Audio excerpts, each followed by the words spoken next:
গমের মাজরা পোকা ও গমের লুজ স্মার্ট বা ঝুল রোগ। লক্ষণ: এই পোকা গমের কুশি মাইজ কেটে দেয়। আক্রান্ত কুশি হলুদ হতে থাকে এবং এক সময় মারা যায়। প্রতিকার: ১. আক্রান্ত কুশি সংগ্রহ করে ধ্বংস কর।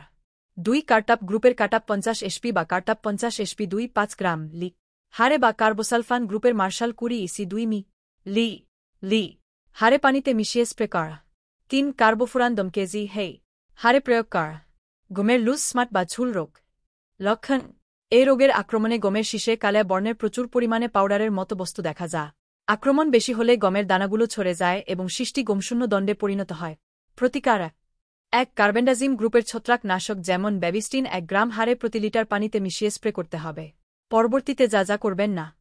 ১. আক্রান্ত ক্ষেত থেকে বীজ সংগ্রহ করবেন না। পরবর্তীতে যা করবেন। ১. রোগমুক্ত জমি হতে বীজ সংগ্রহ করতে হবে।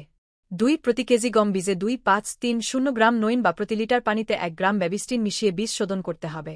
৩. ফসলের পরিত্যক্ত অংশ সংগ্রহ করে পুড়িয়ে ফেলতে হবে। গ্রন্থনা: মহসিন আলী আঙ্গুর, সম্পাদক ও প্রকাশক মুজিবনগর খবর.com, মেহেরপুর।